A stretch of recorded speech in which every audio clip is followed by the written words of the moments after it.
flowers bloom in spring. Tell me who gives the air that you breathe. Ooh. Everything that you need, he will provide. So you may as well come on and give him a try. 'Cause he's awesome. Ooh, he's awesome. He's awesome. What would I do without him? Couldn't make a move without him. And I won't be without him. He's awesome. Greetings, everyone. Welcome to ZMR Ministries. I'm Pastor Z, and thank you for joining me for another episode of Entrepreneur What?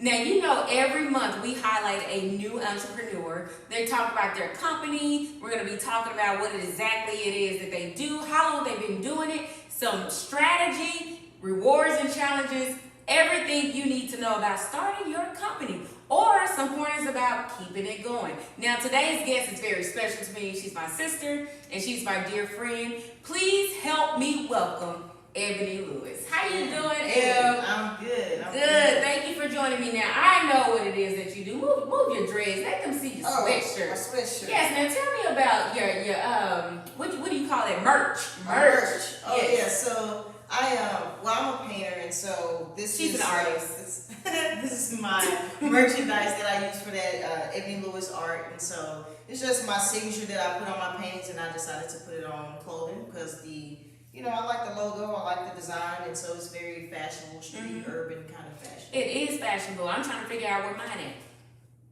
I have it. Oh, okay, because I could have been sitting here in my Ebony Lewis Art merch instead of, the crown and glory. Amen? Okay. But tell me about your background, Ebony, because I know art has always been your life, right? But, of course, let everyone else know how it went from just drawing to just painting to for real artistry. Well, I think that I've always been inclined to be able to draw. So that's always been a talent that I've had. And so actually, whenever my father passed away when I was in 9th grade, and I was randomly walking into a Hobby Lobby, and then there was a class, they were offering a painting class. And so my mom encouraged me to take it, and then ever since then I've been painting. So I've been painting since about 9th grade, drawing way before then. So this is, you didn't paint or draw before 9th grade? I didn't paint before 9th grade. Okay, but you did draw. Yeah, but I did draw. Got you. Now, when it comes to, I ask every entrepreneur, are you a product of your surroundings? Meaning, did you see other artists growing up? Was there any type of artistry in your family? Absolutely not. There's no one in my family that's artistic at all. No stick figures? No. Okay. So, no, my family is not artistically inclined at all. And so I don't know where I kind of came from. That's why I guess I counted as like a gift that was given to me. And so there's no one. Okay. Yeah. So you said you walked into a Hobby Lobby, your mom encouraged you to take the class. Is that when your passion sparked, or did it still take a while? I think my passion started to spark when I understood the purpose behind why I was given the gift. Okay, well let's talk about that. So I think that I feel like being able to paint was a blessing for me. I feel like it's a gift from God. I feel like it's something that I'm supposed to use in order to minister to the common folk. So a lot of things in the Bible, they have metaphors and things of that nature. And so just taking those complex ideas and simplifying them into imagery is, I feel like it's a part of my ministry. And so that's what I feel like I'm put on this earth to do partially. So I'm going to ask you to move your dreads again because you know what I'm getting ready to point out.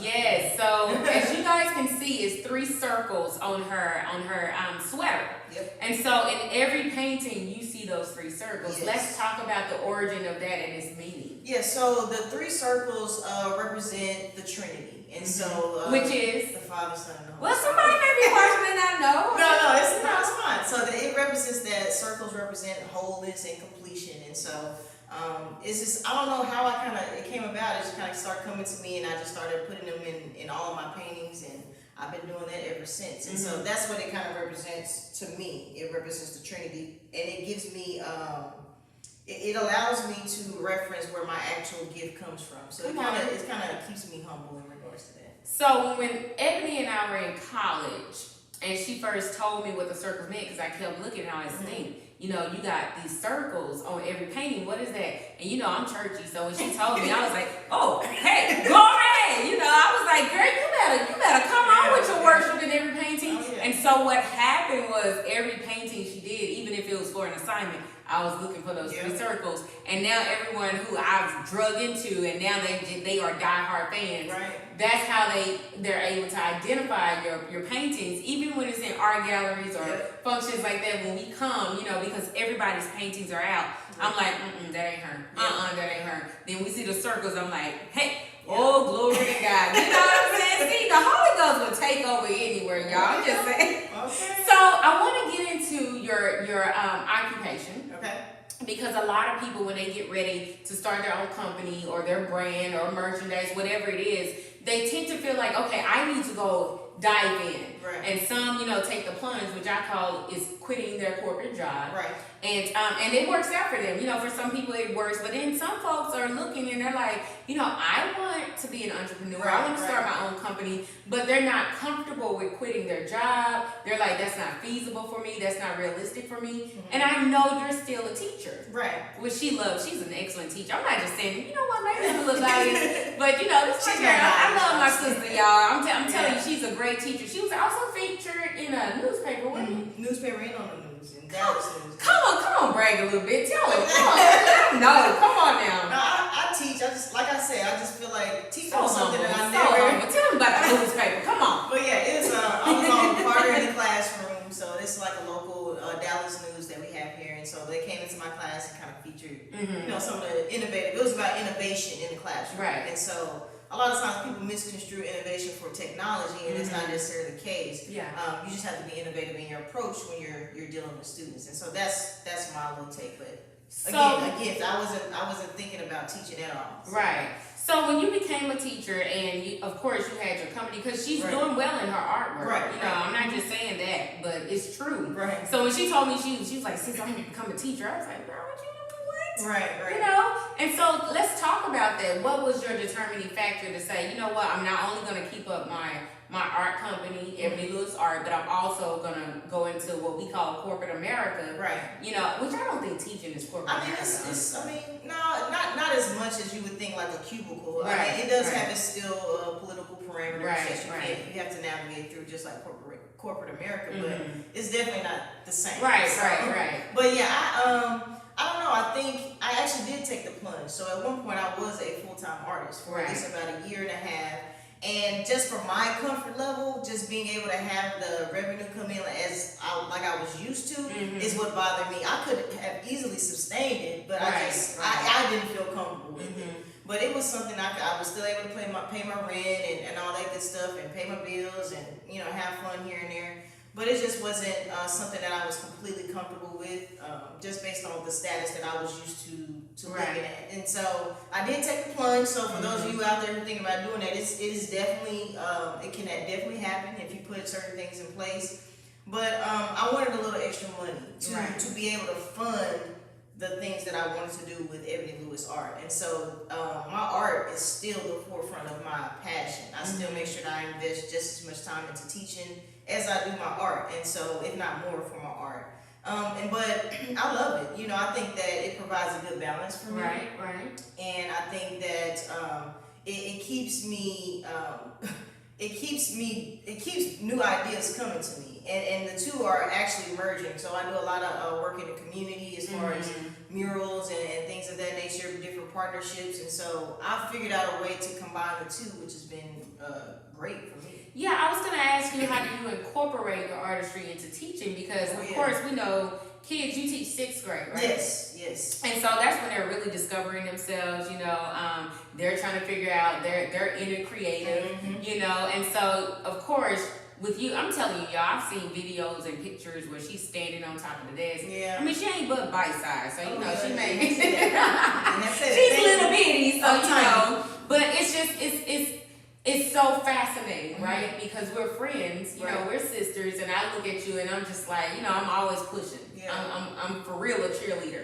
and would get real ugly if somebody, kind of look at her stuff sideways. I'm like, what's the problem? You can't see the artistry? And I be trying to explain stuff. Yeah. I don't know what I'm talking about. And then she had tried. She comes back and she's like, that's not the interpretation of that picture. I'm like, oh, okay, I tried. But I love that you incorporate the kids. Oh, yeah. Oh, yeah. The kids, because it helps them find their passion early. Absolutely. Because some people find it later on in life, or they spend their life searching for what their passion is. Yes. Now, I love the dichotomy of, because most people don't get to see both. Like some people, like I said, they decide, I'm going to be an entrepreneur, I'm going to quit my job. Right. And then you have those that say, I want to do both at the same time. I'm going to do my 9 to 5, and then when I get off, I'm working on my stuff. Oh, yeah. But you actually took the plunge, and now you're teaching, and now the two are merging. Yes. Walk me through that process. What was that move like? Well, I saw a need, right? And so I saw a need because, and I actually do a lot of work with kids in the community in the South Dallas area. And so that's kind of how it kind of started.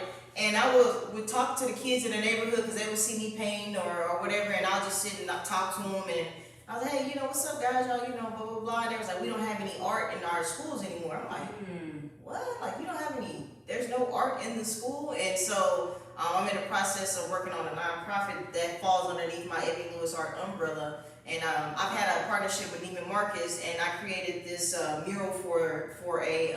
She's so dope, y'all. I'm gonna keep talking. I'm sitting over here proud. I'm trying to do the interview, but I'm just like, you go, girl. But yeah, so we, the Heart of Neiman Marcus, I partnered with them, and they gave me the funding to recreate this children's center, this preschool. It looked like a prison, and I'm like, if I was a kid, I want to see colors, right. I want to see vibrance. Vibrance, and so, and I mean, the kids from the YMCA, that was where the building was, so I partnered with them as well, and the kids from the neighborhood came around, they were like, hey, this is cool, and one thing that I get passionate about. Did you see my handle like that? Okay, so one thing that I feel is very important is exposure, right? And so with the demographics of students that I teach, predominantly African American, Hispanics, I don't think it's necessary that skill set is being lost. I don't think that they have the exposure to what it can be. They don't understand that, I can draw, I can turn it into clothing, I can turn it into, doing projects and collaborating. Like, they don't understand the business side of art.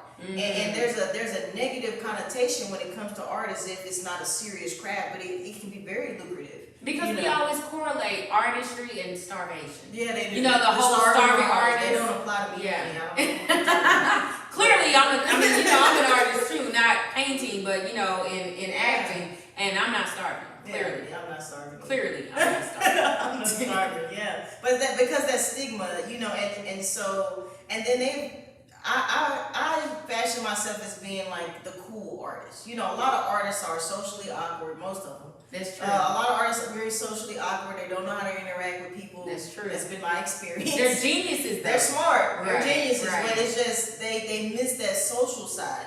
So with teaching, I have the best of both worlds. I can relate to kids. I can relate to people, and I can get a message across that needs to be put forth. And so, y'all, Ebony is so dope. So she keeps me up on my urban vernacular. Yes. And dope. She's good. She's using it right. Thank you. She keeps me up on the rap songs, and she lets me know continuously how lame I am. And but I've gotten better. Absolutely. I've gotten a lot better because she keeps me hip. Absolutely. And I'm not lame, No, I'm not lame. Just a little. What's the word? Okay, maybe just a little lame. I'll take it. But she keeps me like up to par when it comes to things, that I don't really engage in. So that part of her is so legit. But I want to talk about, I don't know if it was like 2 years ago, you did a mural or a painting was it for MLK? Was it in South Dallas? It was in South Dallas. I did 2 bus stop projects. I did 2 bus stop projects, and I did the mural project that's in the one with the YMCA. I'm trying to think. So can they still see that on the bus stops, or was it just for a limited? So tell them where they can go. There is one in Dallas, Texas. In Dallas, right? yeah. So there is one right across the street from Fair Park. There's one. Where's my first one? God, Exactly where in Fair Park or across from Fair It's an Park? exposition on exposition. Okay. So that's one location. I also have another one. Gosh, I'm trying to think of my first one. It was a long time ago. So there's one in Queen City, or the neighborhood is called. Where is that? It's in South Dallas. Okay. YMCA. Yeah, I forgot the street. Didn't know. Yeah, there's a whole history. I got excited. There's a whole history of this neighborhood. This neighborhood, Queen City, in South Dallas, is like one of the first black neighborhoods in the city of Dallas. Really? Yes. Okay, I'm gonna do my personal research because that really piques my interest. That's not just for the interview. Yeah. That piques my interest because I'm a Dallas native. I mean, I know I'm in, in Atlanta now, but it's like I had never heard about a Queen City. Yeah. That's really interesting. Thank you for y'all go research that. Whatever it is, well, I'm gonna find out. Yeah. She knows. I'm gonna Google one, it. and then there's another one in the West End. Okay. So yeah, I have 3. Y'all look out for her art. So y'all go look for. If you don't have the 3 circles, it ain't it. Yeah. If you pass by and you see the 3 circles, just get a hikumahaya in your spirit, amen. Now, Ebony, you said, when you took the plunge and then versus, with the 2 merging, was it what you expected? Because some people, when they take the plunge, they're like, if I give 110%, 24/7 hours of my week, right. days, and everything, then I'm going to see major success. Right. Because they're pouring all their time into it now, but sometimes that doesn't happen. Right. And then sometimes you see people merging where they're still working on their artistry or their entrepreneurship, and they're still not seeing, a healthy balance, a healthy return. Right. It seems like they just keep pouring out. Was that what you expected, or what was your expectation? I really didn't have any expectations, but let me take that back. I did expect the same thing that you just spoke of. I thought that, okay, I have all this time, I'm going to devote my time completely to my art, and even with the extra time, even with the extra time, if you do not have the discipline to fill that time properly, it just doesn't matter. You can have 48 hours in one day. If you don't discipline yourself to do certain things at a certain time, then it's not going to matter, because then you have, as artists, you have blocks, right? And so if you get an artist block in the middle of a month or 2 months, like, you can't afford that. Right. You have to push through your blocks. You have to push through those barriers that as artists, as we always all experience. And so. And you know what I always say, freedom is a gift and a curse. Yeah. Right? Because you have to have the discipline. Absolutely. When you make that decision, I left corporate America in 2017. And in making that decision, it was days or weeks where I'm asleep. I'm just rolling over watching Golden Girls. And then those bills are like, hey, Z. And then I'm like, oh, shoot, let me get out here and hustle. But I hadn't been writing. I hadn't been pouring into my passion. Right. And so it's like, if you're going to make that decision, you have to have strategy. Yes. You have to have a blueprint. You have to really pray and ask God, give me a plan, order my steps, let me know what I need to do. Which brings me to the mental process. Like, mentally, how do you get there to say, this is what I'm going to do? I think you just have to have the big picture in mind. And so what I do is, whenever I get an idea, like, for example, I have an idea that's something that I feel like God has given me, it's so good. Anyway, I can't share it now. I can't share it now. But it's almost like one of those things where people are just like, "Ooh, I got something to tell you, but I can't." I know, and it's wrong, but it's just, I'm just trying to be obedient, because I'm really trying to keep this one under wraps. She gonna tell me when the camera cut off. Yes, I am. But yeah, we I think that what you have to do. I forgot the question. No, it's okay. Let me see. Oh, blueprint. What do you do when you have the blueprint? Yeah, the mental thing. Yeah, and I got the cards in my help. It's all good. It's all no, but what I do is I write it down, and even the Bible even speaks about write the vision and make it plain. Come on. So I actually do write things down, and so I think whenever I have these grandiose ideas, I write them down, and then I create a timeline. And so for me, mentally, it puts a little pressure on me. I like working under pressure, right? And so whenever I look at those dates and I look at the things I'm supposed to accomplish within a set amount of time, I think that puts me in the mental space to go get it, right? And so when I have that in front of me, and it's plain in front of me, it makes me mentally tap in. So. And you know what, that is so good, because we always talk about vision boards, right? Everybody wants to do a vision board, but it's only usually for a year. Right. And it's like, the most successful people plan their visions in 10 year to 20-year increments or blocks. And so what it does is it makes you intentional. Yeah. Where everything that you do, when you wake up in the morning, every decision you make, every conversation you have, every connection you make, you are making those connections, having those conversations, going different places, whatever it is, with the intent of reaching that goal that you have set. And so it puts you in a place of responsibility. Yeah. You can call it pressure, you can call it discipline, you can call it drive, but it makes you accountable. To those visions that God gave you. So y'all remember that. That is very real. It's a reason why the Bible put that in there. Because sometimes it's almost like when you're thinking something, but when you say it out loud, it sounds different. Or when you write it down, you're like, now that I wrote that down, you ever have an experience where you're saying a word, but you're texting a word, and you're like, that word looks funny. I don't think that's right. And you're saying it out loud, but then when you go somewhere like Webster's and you read it, it makes sense. Perfect. And it's kind of like the same thing.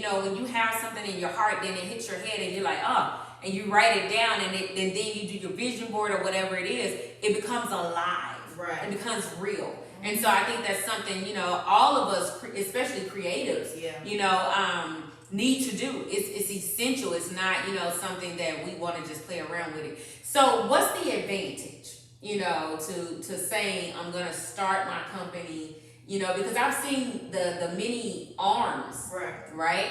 And what I mean by that is, I remember some years ago, someone told me, they said, Zanya, I hate the statement, turn lemon into lemonade. Mm-hmm. He was like, turn it into a lemon orchard. Yeah. And so he's like, don't just write a play, write a movie. Don't just write a movie, write a book. Don't just write a book, make it this. Don't just do that, make it that. And then get you some merchandise. Now do diaries. Now go do journals. Now go do this. Now make it this. And then you can turn it around and say home goods. Now you don't just have lemon candles, you have lemon cake. You don't just have lemon cake, you have lemonade. Right. You don't just have lemonade, you have candles. Now you don't just have candles, you have fragrance. You don't just have fragrance, you have wood polish. Right. Now you don't just, and it's like, now you got lemon deodorant, you got lemon this, you got lemon, and I said, whoa, that's seriously. Yeah. And so, I know we like to use that term, and okay, shout out Beyonc, lemonade is what I'm saying. Look at Ebony, she pursed her lips. First of all, I know about lemonade anyways. Anyways, but it's like, we take that phrase, when life gives you lemons, turn it into lemonade. And it's like, nah, turn it into an enterprise. Right. Why not?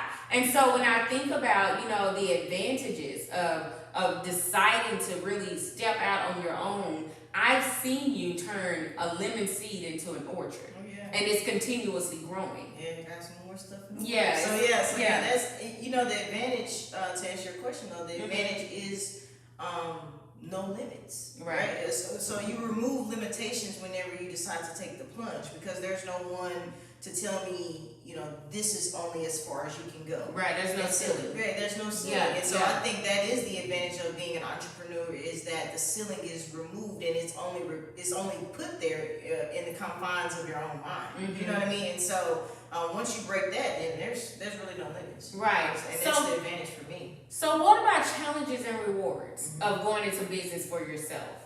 What's the most challenging thing that you've had to endure, and what is the most rewarding thing? The most challenging thing is, I don't know how this is gonna sound, but the most challenging thing is being organized and keeping up with all of your expenses for taxes. Right? Because if you have an LLC or a sole proprietorship or whatever, if you have to keep up with your taxes. Right. You have to save those receipts. You got to save your receipts. You got to know what's going in, what's coming out, and or what's going out. And that has been the most strenuous thing, I think, throughout the whole process, just the business side of art for me. And that is so good. I want to interject for a second, because a lot of people don't get the business side until they're upside down. Yes. You know, when they owe Uncle Sam, when they see no return, they see no growth, and it's just like, why am I in debt? You know, why do I owe this? I'm taking out loans, I'm doing this. And so they start learning the business side backwards. Right. And you know what? I'm reading this book, and I read part of it today, and it's called The 21 Indispensable Characters of a Leader. And in there, it was talking about commitment. And something about it just really resonated. It just came to my mind. But in the book, it says commitment always precedes achievement. Right. And so I thought about that. I was like, if you commit yourself to this, you can't necessarily expect to see. Not always. You can't always expect to see immediate achievement. Return. You can't do that. You know, it's like sowing and reaping, right? Absolutely. And so when I read that, I was like, man. And so that's one of the things that I had to kind of, overcome as far as we're talking about things we had to overcome. But that's one. As far as the reward from being in art is honestly giving people who would not necessarily have that advantage to see a black artist, a black female exposure artist in the hood at that. Yeah. You know what I mean? I think the exposure to that demographic of kids or people, period. I think that's very rewarding to me. It makes me feel as though, or it helps me to understand that my gift is not meant for me to hoard. It's meant for me to share it out. And so I think that's affirming to me, and it makes me feel really good. That's a good. And it gives you more, especially when you talk about kids in the hood. And I have this conversation with people all the time, and I said, you know why there's so much failure when it comes to, when you ask a child, they're full of hope. Yeah. What do you want to be when you grow up? A football player. I want to be a rapper. I want to be, and it's like, those are the only things that's instilled in us because that's what we see. Hood rich. Yeah. We're watching TV and we're like, oh, well, if you stay in football, baby, you're going to make mama proud. You're going to make mama rich. You're going to buy me a house. Yeah. Things like that. But it's like, if you talk, one thing that I love about living in Atlanta, and I think I've told you this, is you see every example of whatever industry you're in, you see black. Yeah. There's really no excuse as to not say, oh, I want to be a philanthropist. I want to be a scientist. I want to be a doctor. I want to, all of these things, anthropology. I've had conversations with regular people who look urban, just like Ebony. Yeah. I mean, a whole table. I mean, just kicking back, right? And they were all scientists. I was like, are you kidding me? And I remember telling my friends, I said, that makes me proud. Yes. Because whether you look into politics, you see black. If you look, like I said, in science, you see black. If you look in the arts, you see black. If you look in cosmetology, you see black. There's no excuse. Yeah. And I'm saying that to say sometimes we don't see that example. Yeah. And because we're so limited in what we can be. Now they have a real example of, hey kid, you know how to draw. You can color in the lines. You're innovative when it comes to your imagination. You can use that. It doesn't become, boy, you better quit drawing and go learn how to run. Right. You can become a track star. Hey, what's the track man name from Usain Bolt? Yes. It's like, give us more options. Absolutely. And if we see more examples, then those things become life. It becomes reality to them. So now when you ask the average kid, what do you want to be when you grow up? I want to be an entrepreneur. And you barely hear these things, and that's why I ask all the time, are you a product of your surroundings? Yeah. Because you typically tend to become what you are. Sorry, y'all, that's my sociology background, right? And so what you see is what you become. And it takes a very extraordinary, purpose-filled person that God gets in their hearts early, and they always know it's something different about me. It's something drawing me away. I know I'm not like everybody that I see, and they're usually picked on. They're the outcasts, but they're also become the most successful because they dare to think outside the box. They dare to go against the grain. They dare to say, I don't have limitations. I don't have to be a football player. I don't have to be, a singer. I don't have to be a rapper. I don't have to be a fly girl. I'm Soul Train in the cages. Soul Train. Whatever. It's like you dare to want more. And when they see that example, when they get that exposure that she's talking about, then they say, okay, I want more. Absolutely. So here's another big one that entrepreneurs, it's an ongoing debate when you think about it. Plan Bs. Okay. Right? And so, of course, there are some people that say if you have a plan B, you're setting yourself up for failure. And then you have others that's just like, it's smart to have a plan B because you have something to fall on. Yes. Now, me personally, I don't believe in plan Bs because I have it in my head, this is what I'm going to do. Now, I may have to do other things, you know, in between then, or like my dad says, do what you got to do so you can do until you can do what you want to do. Yes. And so I never have anything in my head like, if this doesn't work, then I'm going to fall back on this. No, this is what God told me. This is what he showed me. At the end of the day, before I close my eyes, I'm going to be living in that picture. So I'm going to be intentional about everything that I do throughout my life to make sure I get to that big goal. What is your perception on having a plan B? I definitely have a plan B. I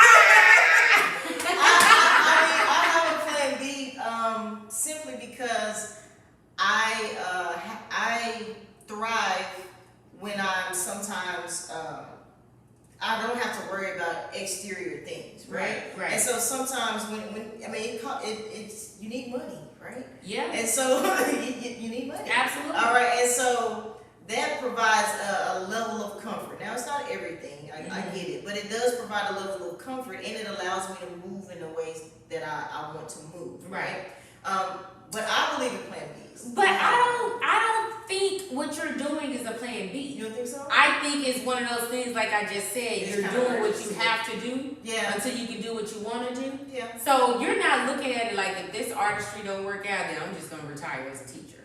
No. You're not looking at it like that, which some people do. You know, they go in and say, hey, if my company doesn't work, if my clothing line doesn't work, if my cosmetic line doesn't work, if me being an artist doesn't work, then you know what? I have my degrees because you are degreed. She's intelligent.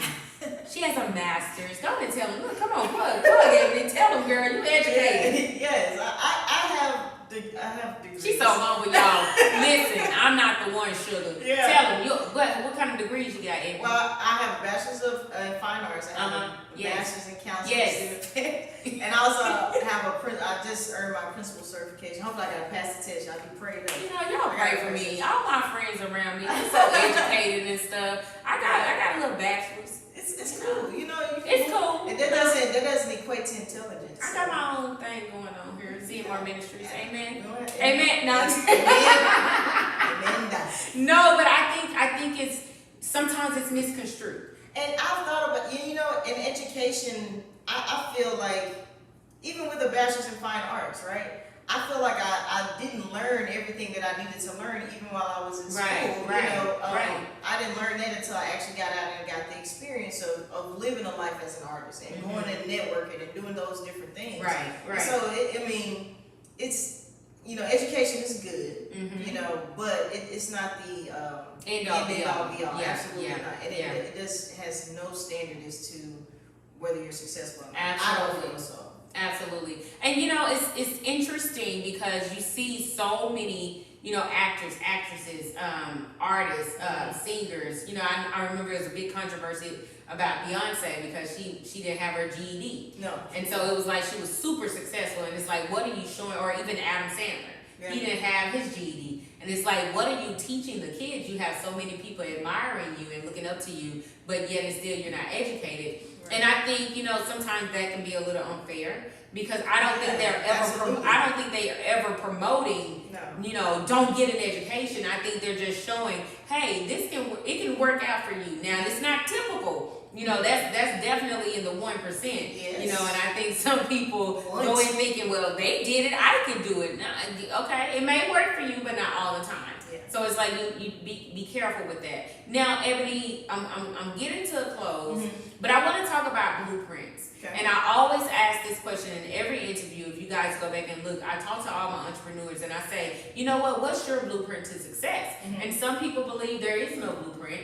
But then I always say, you know what? If somebody did every step that you did, I mean, by the book, if you wrote down every step, they still wouldn't end up with the same results as you because everyone has their own journey. Right. What is your blueprint to success, or do you believe there is one?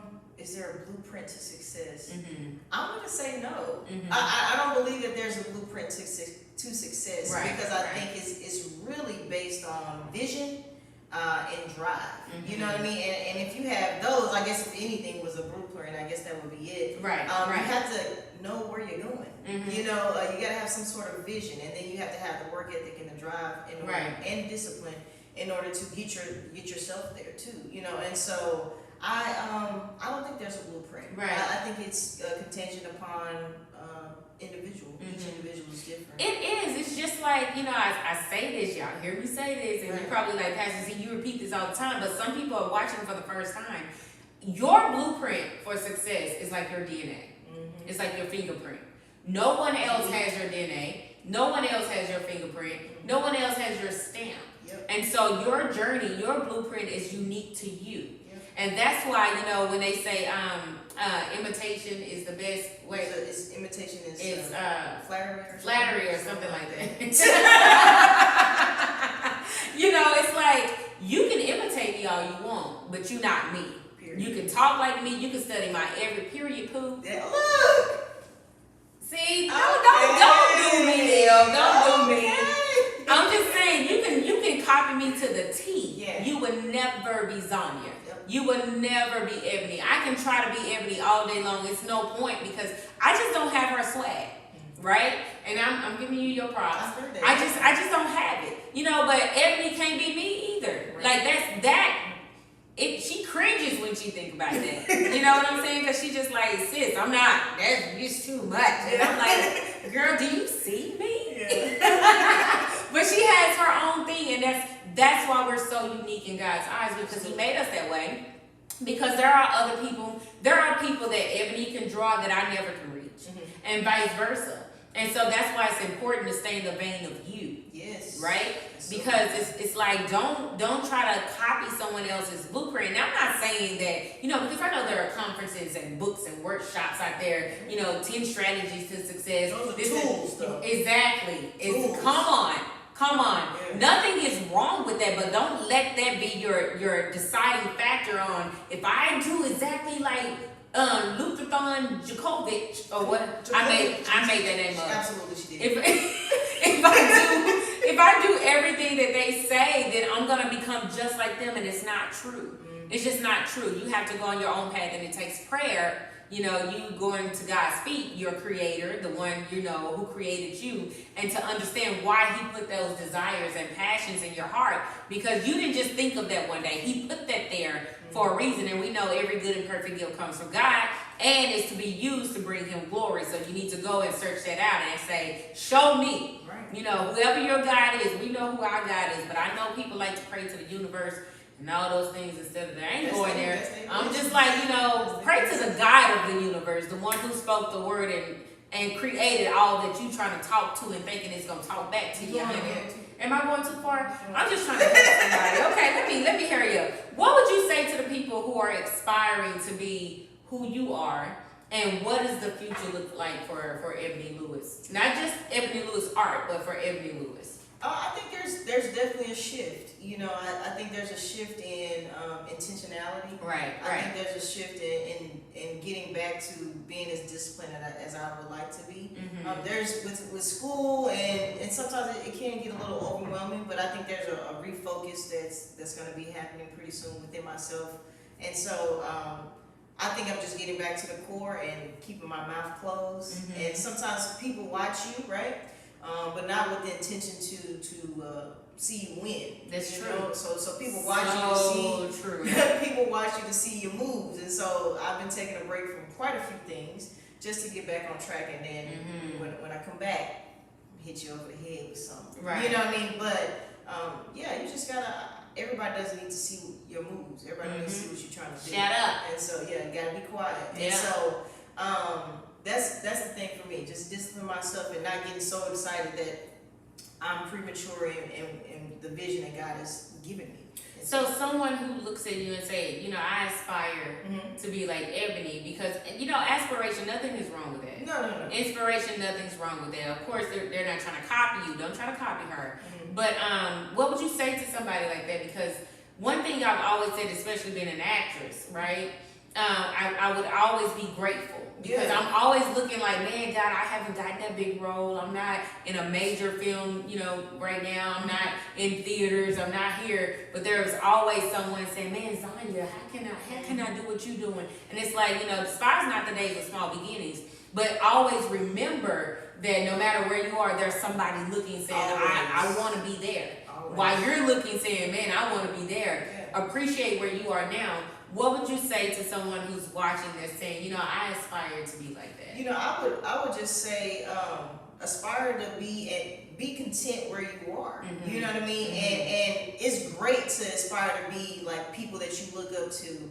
But there's also a vast amount that you can learn where you are. You know what I mean? Right. And so just as much as a person may be looking up to me, you need to be able to find and tap into what makes you unique, what makes you special, what makes you stand out, and really going inside yourself and seeing what sets you apart, what makes you different from me, right? And so I would tap into those things. Of course, I really am humbled by those experiences. I have a lot of people, I share knowledge, it's free, So, but I would say you got it in you too, just as hard as you're looking at me or whoever, you got the same things in you, just got to tap into them. So here's the burning question. Oh, burn, baby. It's the last question, but it's the burning question that everybody wants to know, and it's also the title of this segment, which is EntrepreKNEWWHAT? Yeah.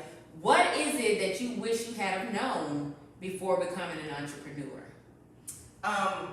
Actually, it relates back to your the question that you just asked a second ago. I wish I would have known that I don't have to try to be like everyone else. I don't have to try to mimic myself after someone else to be successful. Mm-hmm. I did that a lot as an artist. I felt like, well, if I do this, this, and this, it happened for them. I stopped looking at everybody. Right. I literally had to stop. Yeah, I remember that. I compare myself. And it's no comparison. It's only one. It's the blueprint. It's only one me. And so I had to embrace all of that. You know what? It's been such a she knows she my boo, y'all.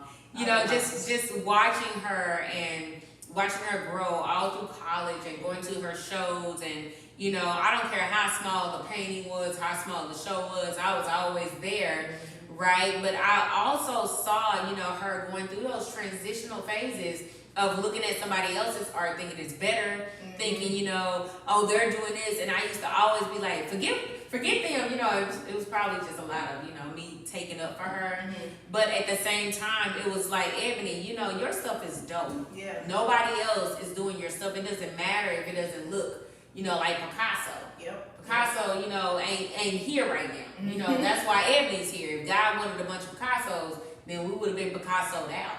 And so I think that's amazing that you said that to the people to learn. Look at yourself and appreciate what you have, what you bring to the table. Yep. Because if you don't see it and you don't acknowledge it, nobody else will. True.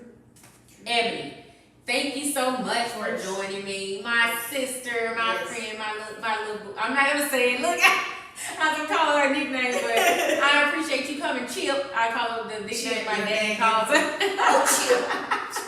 So what I want you to do is, before we close out, I want you to tell the people how they can reach you, Facebook, Instagram, social media, whatever it is, and how they can get your merchandise. Of course. So you can reach me at the same tag or whatever, I guess it's called, Ebony Lewis Art. Ebony like the magazine, EBONY, LEWIS Art at everything. Twitter, Instagram, online, everything's the same. Yeah, and get that merch, y'all, because I'm waiting on mine. It's coming. Amen. I'm dropping in a couple of weeks.